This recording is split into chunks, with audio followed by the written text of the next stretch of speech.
Hallelujah, सबको जय मसीह की, प्रेज़ द लॉर्ड। मेरा नाम वॉल्तारी खान है और फिर एक नई वीडियो में आपके सामने आया हूँ। हमेशा की तरफ वीडियो में वचन में जाने से पहले मैं कुछ बातों को शेयर करना चाहूँगा और इस बात को ध्यान रखें मेरे प्रिय भाई बहनों कि जब भी इस बात को ध्यान रखें पवित्र आत्मा आपको हिदायत दे तो इस बात को ध्यान रखें कि वो पवित्र आत्मा की हुजूरी है और वो पाक रूह आपके अंदर होकर बात करना चाहता है ताकि आपके आने वाली बातों को आपके सामने जाहिर कर सके।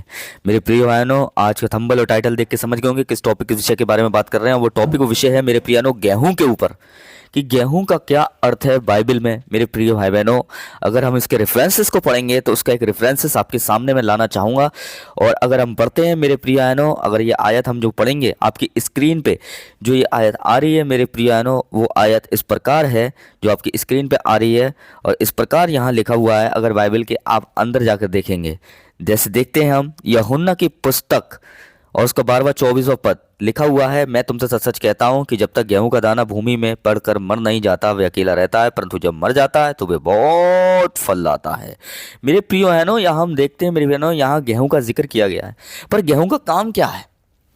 गेहूं जब तक मरेगा नहीं, जब तक और उसके अपने फल को वो पैदा नहीं कर पाएगा, जब तक गेहूं मेरे प्रियानो जब तक गेहूं पिस नहीं जाता है, उसमें से जो जो उसके अंदर आटा होता है वो निकलता नहीं है।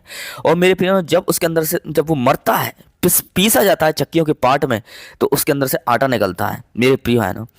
वैसे ही मेरे प्रिय बहनों, हमारा जब घमंड जब तक मर नहीं जाता मेरे प्रियानो, तब तक हम अपने प्रभु को किसी से नहीं मिला सकते। जब फिलिप्स आता है यीशु मसीह के पास और यीशु मसीह से कहता है कि लोग तुझसे मिलना चाहते हैं, तो वहाँ यीशु मसीह क्या कहते हैं उससे कि जब तक गेहूं का दाना ये मेरे हाथ में है और जब तक ज़मीन पर नहीं पड़ेगा, जब तक ये मरेगा नहीं, जब तक ये फल नहीं ला सकता। मेरे प्रियानो, यीशु मसीह मेरे प्रियानो गेहूँ की बात नहीं कर रहे थे, यीशु मसीह बात कर रहे थे घमंड की। जब तक तुम अपने घमंड को ना मारो, जब तक तुम मुझे इंस्टीट्यूट नहीं करा सकते, तुम मुझे किसी से मिलवा नहीं सकते हो। हालेलुया। वैसे ही हम एक रेफरेंसेस और भी पढ़ते हैं जहाँ यीशु मसीह ने अपने वचन में कहा कि गेहूं और भूसी को मैं अलग अलग करूंगा। मेरे प्रिय बहनों, गेहूं फल लाता है, गेहूं के अंदर क्वालिटी होती है, गेहूं काम में आता है। गेहूं के द्वारा इंसान, गेहूं का काम क्या है? गेहूं का काम है मेरे प्रिय बहनों, जब वो पीसा जाता है तो वो अपनी क्वालिटी को देता है, आटे को देता है और उस आटे से मेरे प्रिय बहनों बहुतों के पेट भरते हैं। पर भूसी किसी काम की नहीं होती मेरे प्रिय बहनों, भूसी फेंकने लायक ही होती है और भूसी जलाने लायक होती है। इसलिए आपने देखा होगा जब चक्कियों की दुकान पे मेरे प्रिय बहनों की भूसी को कोई नहीं पीसता, भूसी को मेरे प्रिय भाई बहनों कचरा समझकर फेंक देते हैं।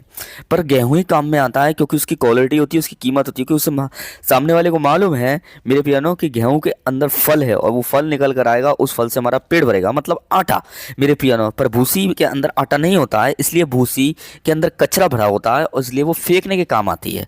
इसलिए गेहूँ फेंकने के काम नहीं आता। इसलिए मेरे प्रिय बहनों इन दिनों में गेहूँ को अलग कर रहा है प्रभु और भूसी को अलग कर रहा है। पर जो प्रभु में बने हुए हैं वो एक गेहूँ के समान है और एक अगर जो भूसी, अगर एक दुनिया की जिंदगी जी रहे हैं, अभिलाषाओं में पड़े हुए हैं, तो वो एक भूसी के समान है मेरे प्रियानो, जो किसी काम के नहीं है। इस बात को ध्यान रखें। इसलिए परमेश्वर आज हमें भूसी से गेहूं बनाना चाहता है, इस बात को ध्यान रखें। जो वेस्टेड हैं, जो बेकार हैं, जो पापी हैं, यीशु मसीह उन भूसियों के लिए इसीलिए आया ताकि उन्हें गेहूं बना सके और उस गेहूं को अलग कर सके। इस बात को ध्यान रखें इस दुनिया से मेरे प्रिय भाई बहनों, क्योंकि ये दुनिया भूसी के समान है और परमेश्वर हालेलुया आपको चुनकर इस भूसी से अलग करना चाहता है और आपको गेहूं बनाना चाहता है ताकि आप इस्तेमाल होने पाएँ। गेहूं का मतलब है मेरे प्रिय बहनों धर्मी बनाना चाहता है आपको मेरे प्रिय बहनों, हालेलुया। तो इस बात को ध्यान रखें। तो आज इस वचन से आपने क्या सीखा आप मेरे प्रियानो हमें बता सकते हैं कमेंट बॉक्स में अपने सुझावों को छोड़कर। सबको जय मसीह की। फिर अगली वीडियो में, नेक्स्ट वीडियो में बहुत जल्दी मिलेंगे। खुदा आपको बरकत दे। जय मसीह की।